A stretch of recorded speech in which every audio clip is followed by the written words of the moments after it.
اور جو زمین میں ہے، اور اللہ تعالیٰ ہر چیز کا خوب جاننے والا ہے۔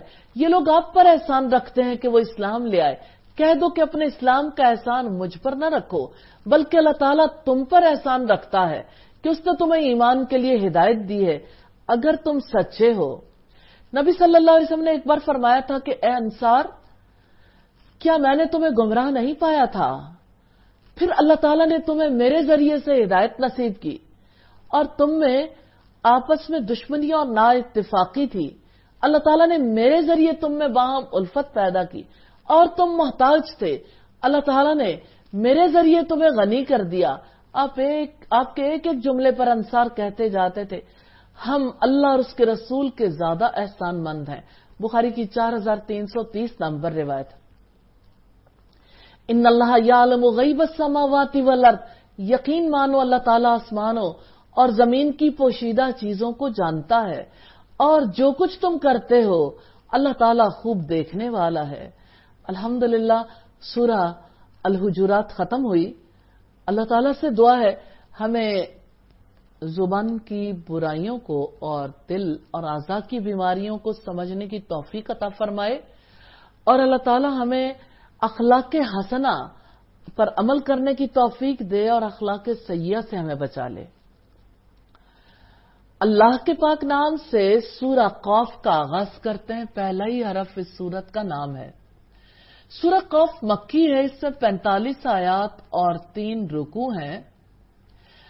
عبید اللہ رضی اللہ تعالیٰ عنہ بیان کرتے ہیں کہ سیدنا عمر بن خطاب نے ابو واقد لیثی سے پوچھا، رسول اللہ عید الاضحیٰ اور عید الفطر کی نماز میں کیا پڑھتے تھے؟ انہوں نے بتایا آپ ان میں قاف والقرآن المجید اور اقتربت الساعۃ وانشق القمر پڑھتے تھے۔ یہ مسلم کی روایت ہے 891 نمبر پر۔ سیدنا جابر بن سمورہ بیان کرتے ہیں کہ رسول اللہ فجر کی نماز میں سورہ قاف والقرآن المجید پڑھتے تھے، اس کے بعد کی باقی نمازیں ہلکی پڑھتے تھے۔ بسم اللہ الرحمن الرحیم، اللہ تعالیٰ کے نام سے جو وسیع رحمت والا نہایت رحم والا ہے۔ سورت کا پہلا رکوع ہے اور پارے کا 15واں رکوع۔ قاف والقرآن المجید، قاف قسم ہے قرآن مجید کی جو بڑی شان والا ہے۔ قرآن مجید کی ایک صفت مجید بھی ہے، یعنی بلند مرتبہ اور کثیر العطا۔ قرآن کا نظم اور معنی کے اعتبار سے اعجاز اس کے بلند مرتبہ ہونے کی دلیل ہے، اور قرآن مجید کی اس اتباع سے جو فوائد حاصل ہوتے ہیں وہ بجائے خود ہی اس کے کثیر العطا ہونے کی دلیل ہے۔ اس بنا پر قرآن مجید ہی کو نبی صلی اللہ علیہ وسلم کی رسالت کے دلیل کے طور پر پیش کیا گیا۔ بل عجبوا ان جاءهم منذر منهم فقال الكافرون هذا شيء عجیب، بلکہ انہوں نے تعجب کیا کہ ان کے پاس انہی میں سے ایک خبردار کرنے والا آ گیا، تو کافروں نے کہا یہ بڑی عجیب چیز ہے۔ تعجب کیسی بات پر کر رہے ہیں جس پر تعجب کرنا نامناسب ہے۔ اَإِذَا مِتْنَا وَكُنَّا تُرَابًا ذَلِكَ رَجْعٌ بَعِيدٌ، کیا جب ہم مر جائیں گے اور ہم مٹی ہو جائیں گے، یہ واپسی بہت دور ہے، اللہ تعالیٰ پر آسان ترین ہے۔ قد علمنا ما تنقص الارض منهم وعندنا کتاب حفیظ، بلا شبہ ہمیں معلوم ہے جتنا زمین ان میں سے گھٹاتی ہے، اور ہمارے پاس ایک محفوظ کرنے والی کتاب ہے، یعنی جو کچھ ان کی زندگی اور موت میں ان کے ساتھ وقوع پذیر ہوگا اس کے بارے میں یہ کتاب ہر قسم کی تبدیلی سے محفوظ ہے۔ یہ اللہ تعالیٰ کے کامل اور وسیع علم کے ذریعے سے جس کا اس کے سوا کوئی احاطہ نہیں کر سکتا، اس کی مردوں کو زندہ کرنے کی قدرت پر استدلال ہے۔ بل کذبوا بالحق لما جاءهم فهم فی امر مریج، بلکہ انہوں نے سچی بات کو جھٹلایا جبکہ وہ ان کے پاس آئی، چنانچہ وہ ایک الجھے ہوئے معاملے میں ہیں، نہ سکون ہے نہ قرار۔ کبھی جادوگر کہتے ہیں، کبھی پاگل کہتے ہیں، کبھی شاعر کہتے ہیں۔ انہوں نے قرآن حکیم کو ٹکڑے ٹکڑے کر ڈالا، اسے فاسد کلام قرار دیا۔ افلم ينظروا الى السماء فوقهم كيف بنيناها وزيناها وما لها من فروج. تو کیا انہوں نے اپنے اوپر آسمان کو نہیں دیکھا؟ کس طرح ہم نے اسے بنایا اور ہم نے اسے زینت دی اور اس کے لیے کوئی شگاف نہیں ہے. اور زمین کو ہم نے پھیلایا اور اس میں گڑے ہوئے پہاڑ رکھے اور اس میں ہر قسم کی خوش منظر خوش نما چیز اگا دی جو انسانوں، جانوروں اور دیگر مخلوقات کی خوراک ہے اور دیکھنے والوں کو بہت خوش کرتی ہے. تبصرۃ و ذکریٰ لکل عبد منیب، دکھانے اور یاد دلانے کے لیے ہر اس بندے کو جو رجوع کرنے والا ہے. تو قرآن مجید بصیرت ہے جس کے ذریعے بندہ جہالت کے اندھے پن میں بصیرت حاصل کرتا ہے. اس سے ہر کوئی بہرہ مند نہیں ہوتا. لکل عبد منیب، صرف وہی بندہ بہرہ مند ہوتا ہے جو اللہ تعالیٰ کی طرف رجوع کرنے والا، محبت، خوف اور رجا کے ساتھ اس کی طرف توجہ کرنے والا، اس کے داعی کی آواز پر لبیک کہنے والا ہے.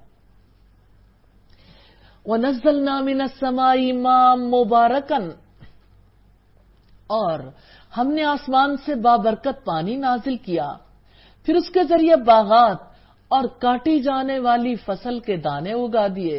اس پانی میں زندگی کا راز ہے. اسی کے ذریعے باغات اور کٹنے والی کھیتیاں اللہ کے حکم سے تیار ہوتی ہیں. اسی کے ذریعے کھجوروں کے درخت اور ان کے پختہ پھلوں کو پیدا کیا جاتا ہے. پانی جس کا کوئی رنگ نہیں، اس پانی سے کتنے رنگ جنم لیتے ہیں. پانی جس کی کوئی بو نہیں، اس سے کتنی خوشبوئیں جنم لیتی ہیں. پانی جس کا کوئی ذائقہ نہیں، اس سے کتنے ذائقے جنم لیتے ہیں. یقیناً پانی مبارک ہے، اللہ تعالیٰ نے اسے برکت والا بنایا ہے. وَالنَّخْلَ بَاسِقَاتٍ لَهَا طَلْعٌ نَضِيدٌ، اور بلند و بالا کھجوروں کے درخت جن کے شگوفے طے بتائے ہیں، جو بندوں کے لیے رزق ہے. اور اس کے ذریعے ہم نے ایک مردہ زمین کو زندہ کر دیا. اسی طرح زمین سے نکلنا ہوگا. سیدنا ابو ہریرہ بیان کرتے ہیں رسول اللہ نے فرمایا 2 مرتبہ سور پھونکنے کے درمیان 40 سال کی مدت ہوگی. اتنی مدت گزرنے کے بعد اللہ تعالیٰ آسمان سے بارش نازل کرے گا جس سے لوگوں کے جسم زمین سے اسی طرح اگیں گے جیسے سبزی اگتی ہے. مسلم کی 2955 نمبر روایت ہے. کذبت قبلہم قوم نوح و اصحاب الرس و سمود، ان سے پہلے قوم نوح اور اصحاب رس اور سمود نے جھٹلایا. اصحاب الرس ایک ایسی قوم تھی جس نے اپنے نبی کو کنویں میں پھینک دیا تھا. اور عاد اور فرعون اور لوط کے بھائیوں نے اور اہل ایکا اور قوم تبا نے ہر ایک نے رسولوں کو جھٹلایا تو میری وعید سچ ثابت ہوئی. تو کیا ہم پہلی بار کی تخلیق سے تھک گئے ہیں، بلکہ وہ ایک نئی تخلیق سے شک میں ہیں. رکو نمبر 16 ہے وَلَقَدْ خَلَقْنَا الْإِنسَانَ وَنَعْلَمُ مَا تُوَسْوِسُ بِهِ نَفْسُهُ وَنَحْنُ أَقْرَبُ إِلَيْهِ مِنْ حَبْلِ الْوَرِيدِ، اور بلا شبہ یقیناً ہم نے انسان کو پیدا کیا ہے اور ہم ان کو جانتے ہیں جن کا وسوسہ اس کا نفس ڈالتا ہے، اور ہم رگے جاں سے بھی زیادہ اس کے قریب ہیں. اِذْ يَتَلَقَّى الْمُتَلَقِّيَانِ عَنِ الْيَمِينِ وَعَنِ الشِّمَالِ قَعِيدٌ، جبکہ 2 ضبط کرنے والے اس کے دائیں اور بائیں بیٹھے ضبط کرتے رہتے ہیں. سیدنا معاذ نے رسول اللہ سے پوچھا اللہ کے نبی ہم جو کچھ کہتے ہیں اس پر ہمارا مواخذہ ہوگا؟ آپ نے فرمایا تمہاری ماں تمہیں گم پائے زبان کی کاٹی ہوئی کھیتی کے علاوہ بھلا اور کون سی چیز نتنوں کے بل آگ میں گرائے گی. ما یلفظ من قول الا لدیہ رقیب عتید، کوئی لفظ وہ نکل نہیں پاتا مگر ایک تیار نگران اس کے پاس ہوتا ہے. یعنی فرشتے جو نیک اور بد لکھ لیتے ہیں. وجات سکرت الموت بالحق، اور موت کی بے ہوشی حق لے کر آ پہنچی. ذالک ما کنت منہ تحید، یہی ہے وہ چیز جس سے تو بھاگتا تھا. سیدہ عائشہ بیان کرتی رسول اللہ کے قریب پانی کا ایک پیالہ تھا. جب آپ پر موت کی غشی طاری ہونے لگی تو آپ اپنے ہاتھوں کو اس پیالے میں داخل کر کے بھگوتے اور پھر اپنے چہرے پر ان گیلے ہاتھوں کو پھیرتے جاتے اور فرماتے جاتے لا الہ الا اللہ موت کی بڑی سختیاں ہیں، یا اللہ ہمیں موت کی سختیوں سے بچا لینا۔ بخاری کی 4449 نمبر روایت۔ وَنُفِخَ فِي الصُّورِ ذَلِكَ يَوْمُ الْوَعِيدِ، اور سور میں پھونک دیا جائے گا، یہ وعدہ عذاب کے دن ہوگا۔ وَجَاءَتْ كُلُّ نَفْسٍ مَّعَهَا سَائِقٌ وَشَهِيدٌ، اور ہر شخص آئے گا، اس کے ساتھ ایک ہانکنے والا اور ایک گواہی دینے والا ہوگا۔ ہانکنے والے سے مراد وہ فرشتہ ہے جو انسانوں کو گھیر کر حشر کے میدان میں لائے گا، لوگ اس سے بچ نہیں سکیں گے۔ اور شہید گواہی دینے والا ہوگا، شہید سے اس کے اعمال پر گواہ فرشتہ مراد ہے جو اس کے اچھے برے اعمال پر گواہ ہوگا۔ لَقَدْ كُنْتَ فِي غَفْلَةٍ مِّنْ هَٰذَا فَكَشَفْنَا عَنْكَ غِطَاءَكَ فَبَصَرُكَ الْيَوْمَ حَدِيدٌ، بلا شبہ یقیناً اس سے تو غفلت میں تھا، سو ہم نے تجھ پر سے تیرا پردہ ہٹا دیا ہے، تو تیری نگاہ آج خوب تیز ہے۔ آج اتنی تیز ہے کہ تم دنیا میں جو کفر کرتے تھے انہیں دیکھتے ہو اور مختلف قسم کے عذابوں کو دیکھ کر تم گھبراتے ہو، یاد کر رہے ہو کہ دنیا میں کون کون سے فضائل سے غفلت برتی تھی۔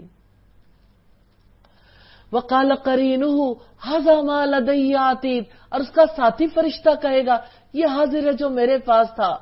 الْقِيَا فِي جَهَنَّمَ كُلَّ كَفَّارٍ عَنِيدٍ، تم دونوں جہنم میں ڈال دو ہر زبردست ناشکرے کو، بہت اناد رکھنے والے کو، خیر سے بہت روکنے والے، حد سے گزرنے والے، شک کرنے والے کو۔ خیر سے بہت روکنے والے یعنی حقوق واجبہ ادا نہ کرنے والے، نہ کسی سے حسن سلوک کرے، نہ صلہ رحمی، نہ صدقہ و خیرات۔ الذی جعل مع اللہ الہا آخر فالقیاہ فی العذاب الشدید، جس نے اللہ تعالیٰ کے ساتھ دوسرا معبود بنایا سو تم دونوں اسے سخت عذاب میں ڈال دو۔ اس کا ساتھی کہے گا اے ہمارے رب، میں نے اسے سرکش نہیں بنایا بلکہ خود ہی یہ دور کی گمراہی میں پڑا ہوا تھا، یعنی یہ خود حق سے دور تھا۔ قال لا تختصموا لدی وقد قدمت الیکم بالوعید، ارشاد ہوگا میرے پاس جھگڑا نہ کرو اور میں نے تمہاری جانب ڈرانے کا پیغام پہلے بھیجا تھا۔ یہ بات اللہ تعالیٰ کافروں اور ان کے دوست شیطانوں سے کہیں گے کہ یہاں انصاف کی عدالت میں جھگڑے کی ضرورت نہیں، نہ کوئی فائدہ ہے، میں نے تمہیں پہلے ہی رسولوں کے توسط سے تنبیہات کر دی تھی۔ ما یبدل القول لدی وما انا بظلام للعبید، نہ میرے پاس بات بدلی جاتی ہے اور میں اپنے بندوں پر ہرگز ظلم ڈھانے والا نہیں ہوں۔ رکو نمبر 17 ہے۔ یوم تقول لجہنم هل امتلأت، جس دن ہم جہنم سے کہیں گے کیا تو بھر گئی، وتقول هل من مزید، اور وہ کہے گی کیا کچھ مزید ہے، یعنی جہنم اتنے انسانوں سے بھی نہیں بھرے گی، اس سے اس کی وسعت کا پتہ چلتا ہے۔ وَأُزْلِفَتِ الْجَنَّةُ لِلْمُتَّقِينَ غَيْرَ بَعِيدٍ، اور جنت پرہیزگاروں کے قریب لائی جائے گی، کچھ دور نہیں رہے گی۔ هَذَا مَا تُوعَدُونَ لِكُلِّ أَوَّابٍ حَفِيظٍ، یہ ہے وہ چیز جس کا تم سے وعدہ کیا جاتا تھا ہر اس شخص کے لیے جو بہت رجوع کرنے والا، بڑی حفاظت کرنے والا ہو۔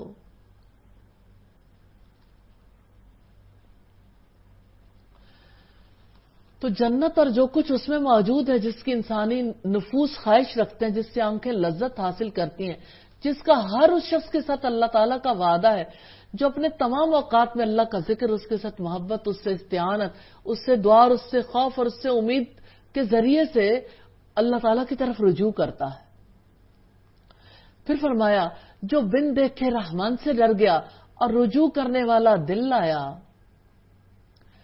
ان سے کہا جائے گا جنت میں سلامتی کے ساتھ داخل ہو جاؤ، یہی ابدی زندگی کا دن ہے، ان کے لیے وہاں وہ سب کچھ ہوگا جو وہ چاہیں گے، اور ہمارے پاس مزید بھی ہے۔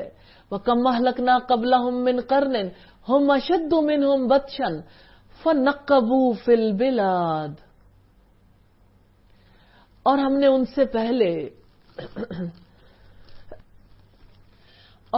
ان سے پہلے کئی قوموں کو ہلاک کر دیا جو پکڑنے میں ان سے زیادہ سخت تھی، چنانچہ وہ شہروں میں ڈھونڈتے ہی رہ گئے کہ کیا کوئی بھاگنے کی جگہ ہے.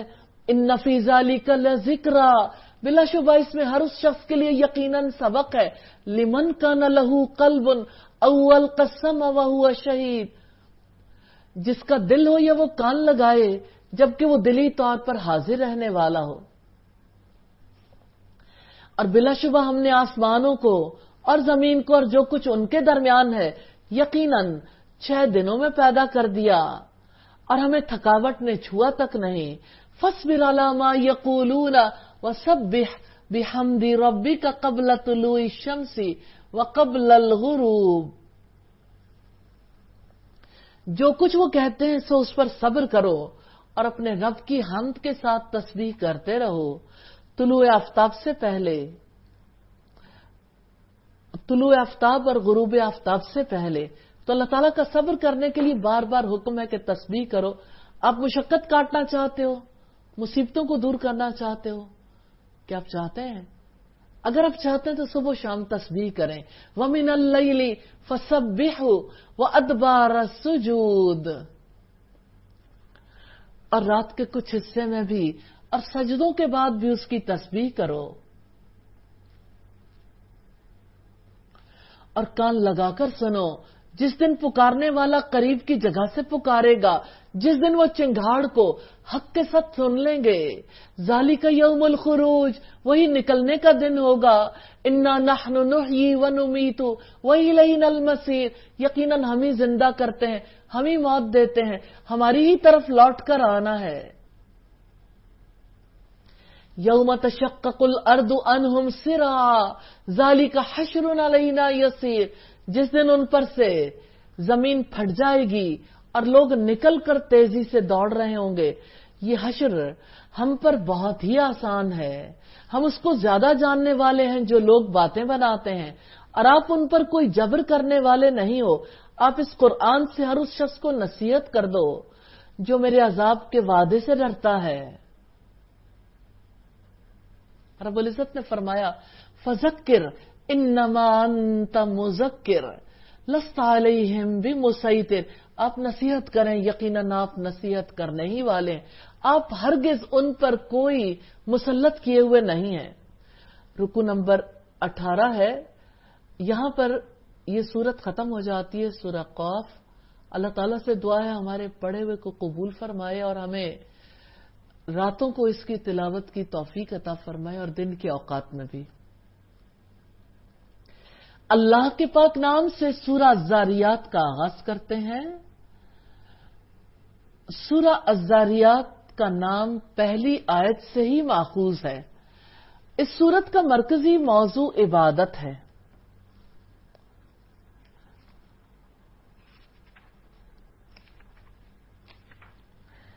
سورہ الذاریات مکی سورت ہے، مصحف میں ترتیب کے اعتبار سے اس کا نمبر 51 ہے اور نزولی ترتیب کے اعتبار سے 67، 3 رکوع 60 آیات پر مشتمل سورت ہے. بسم اللہ الرحمن الرحیم، اللہ تعالیٰ کے نام سے جو وسیع رحمت والا نہایت رحم والا ہے. قسم ہے ان ہواؤں کی جو اڑا کر بکھیرنے والی ہیں. والذاریات ذروا، قسم ہے ان ہواؤں کی جو اڑا کر بکھیرنے والی ہیں. فالحاملات وقرا، پھر بڑے بوجھ کو اٹھانے والی ہیں.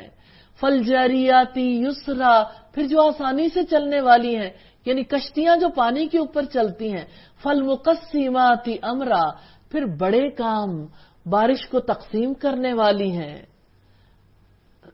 فرشتے کائنات کے کاموں کو تقسیم کر لیتے ہیں، کوئی ہوا کا، کوئی رحمت کا، کوئی بارش کا، کوئی عذاب کا، کوئی موت کا، کوئی حادثات کا فرشتہ ہے. انما توعدون لصادق، تم سے جو وعدہ کیا جاتا ہے وہ بلا شبہ سچا ہے. وَإِنَّ الدِّينَ لَوَاقِعٌ، اور بلا شبہ جزا واقع ہونے والی ہے. جزا اس نے دینی ہے، انصاف اس رب نے کرنا ہے جو انصاف کے ساتھ ہواؤں کو چلاتا ہے، بادلوں کو پانیوں سمیت اٹھاتا ہے، کشتیوں کو چلاتا ہے.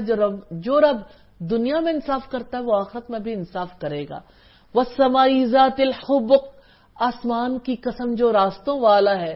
اِنَّكُمْ لَفِي قَوْلٍ مُخْتَلِفٍ، بلا شبہ تم یقیناً مختلف باتوں میں پڑے ہوئے ہو. اہل مکہ کہتے تھے، کوئی شاعر کہتا، کوئی جادوگر کہتا، کوئی کاہن کہتا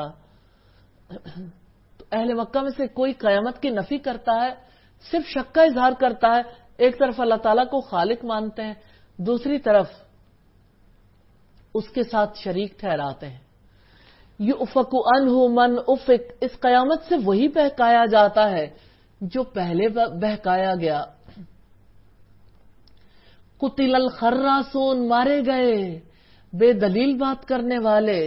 الذین هم فی غمرۃ ساہون، وہ جو غفلت میں بھولے ہوئے ہیں، بے سند باتیں کرتے ہیں، شک کرتے ہیں، بے مقصد زندگی گزارتے ہیں. یسألون ایان یوم الدین، پوچھتے ہیں جزا کا دن کب ہوگا. یوم هم علی النار یفتنون، جس دن وہ آگ میں جلائے جائیں گے. پھر فرمایا چکھو اپنے جلنے کا مزہ، یہ وہی ہے جسے تم جلدی مانگتے تھے. یقیناً پرہیزگار باغوں اور چشموں میں ہوں گے، لینے والے ہیں جو کچھ ان کا رب انہیں دے گا. یقیناً وہ اس سے پہلے ہی نیکی کرنے والے تھے. تقوی والے جنت میں وہ سب کچھ لے رہے ہوں گے جو رب عطا کرے گا. ان پر جنت میں احسانات اس لیے کیے جائیں گے کہ وہ دنیا میں احسان کرنے والے یعنی محسن تھے. کانو قلیلا من اللیل ما یہجعون، رات کو بہت کم سویا کرتے تھے. تو بہت کم سونے والے جوان بھی تھے، بزرگ بھی. بہت کم سونے والا بعض اوقات اسی پہ اطراحٹ میں مبتلا ہو جاتا ہے. اللہ تعالیٰ نے اسی لیے اپنے رسول کے توسط سے بتایا لوگوں کو کھانا کھلاؤ، صلہ رحمی کرو، سلام پھیلاؤ اور جنت میں داخل ہو جاؤ سلامتی کے ساتھ. وَبِالْأَسْحَارِ هُمْ يَسْتَغْفِرُونَ، اور سحری کے اوقات میں وہ بخشش مانگا کرتے تھے، کیونکہ سحری کا وقت قبولیت دعا کا وقت ہے. وَفِي أَمْوَالِهِمْ حَقٌّ لِلسَّائِلِ وَالْمَحْرُومِ، اور ان کے مالوں میں سائل اور محروم کا حق تھا. سائل سے مراد وہ محتاج ہے جو ہاتھ پھیلا کر دعا مانگتا ہے، اور محروم وہ ہے جو ہاتھ پھیلا کر نہیں مانگتا. اس کے پاس بھی اپنی ضرورت کے لیے کچھ نہیں ہوتا. مال میں سائلوں اور محروموں کا حق تسلیم کرنا کس قدر ضروری ہے، کیونکہ جو تسلیم کرتا ہے اللہ تعالیٰ اسے موقع دیتا ہے کہ وہ اپنے مال میں سے خرچ کر سکے. وَفِي الْأَرْضِ آیَاتٌ لِلْمُوقِنِينَ، اور یقین کرنے والوں کے لیے زمین میں بہت سی نشانیوں کا فائدہ ہی یقین کرنے والوں کو ہوتا ہے، ورنہ نشانیاں تو سبھی کے لیے کھلی ہیں. وَفِي أَنفُسِكُمْ، اور تمہاری اپنی ذات میں بھی. أَفَلَا تُبْصِرُونَ، تو کیا تم دیکھتے نہیں ہو. وَفِي السَّمَاءِ رِزْقُكُمْ وَمَا تُوعَدُونَ، اور آسمان میں ہی تمہارا رزق ہے اور وہ بھی جس کا تم وعدہ دیے جاتے ہو. انسان کو جو کچھ دنیا میں رزق ملتا ہے آخرت میں بھی ملے گا. ہر چیز کا جو رزق سے متعلق ہے اس کا تعلق آسمان سے ہے. مثال کے طور پر بارش آسمان سے برستی ہے جس سے رزق پیدا ہوتا ہے. جنت، دوزخ، عذاب، ثواب جن کا انسان سے وعدہ کیا گیا سب کا تعلق آسمان سے ہے. فَوَرَبِّ السَّمَاءِ وَالْأَرْضِ إِنَّهُ لَحَقٌّ مِثْلَ مَا أَنَّكُمْ تَنطِقُونَ، چنانچہ قسم ہے آسمانوں اور زمین کے رب کی، بالکل حق ہے اس طرح کہ یقیناً تم باتیں کرتے ہو. رب العزت نے قرآن مجید کو اس کی سچائی کو ثابت کرنے کے لیے آسمان اور زمین کی قسم کھائی ہے. آخری آیات ہے هَلْ أَتَاكَ حَدِيثُ ضَيْفِ إِبْرَاهِيمَ الْمُكْرَمِينَ، کیا آپ کو ابراہیم کے معزز مہمانوں کی خبر پہنچی ہے؟ جب وہ اس کے پاس داخل ہوئے تو انہوں نے سلام کہا، اس نے بھی سلام کہا. کچھ اجنبی لوگ ہیں. فراغ إِلَىٰ أَهْلِهِ فَجَاءَ بِعِجْلٍ سَمِينٍ، پس وہ چپکے سے اپنے گھر والوں کی طرف گیا، وہ ایک موٹا تازہ بھنا ہوا بچڑا لے آیا. اس سے ابراہیم علیہ السلام کی شخصیت کے بارے میں پتہ چلتا ہے بے حد مہمان نواز تھے. نبی صلی اللہ علیہ وسلم نے فرمایا من کان یؤمن باللہ والیوم الآخر، جو اللہ اور اس کی آخرت کے دن پر یقین رکھتا ہے، فلیکرم ضیفہ، اس پر لازم اپنے مہمان کی عزت کرے. فقربہ الیہم قال الا تاکلون، پھر اسے ان کے قریب کیا، اس نے کہا کہ آپ کھاتے نہیں. یہ بات سیدنا ابراہیم علیہ السلام نے اس وقت کہی جب دیکھا کھانا سامنے ہے لیکن مہمان کھانے کی طرف ہاتھ نہیں بڑھاتے.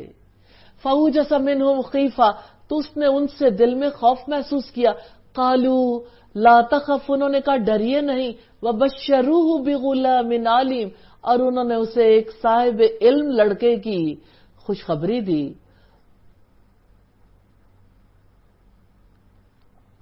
قَالُوا كَذَلِكِ قَالَ رَبُّكِ، انہوں نے کہا ایسے ہی آپ کے رب نے کہا ہے.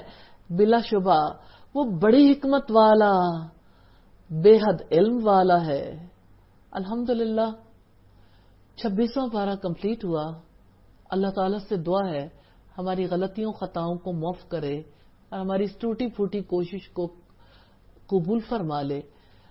اللہ تعالیٰ ہمیں اس قرآن کا سچا تعلق نصیب کرے، موت کے وقت تک ہم قرآن کے قریب ہو، قرآن ہمارے قریب ہو.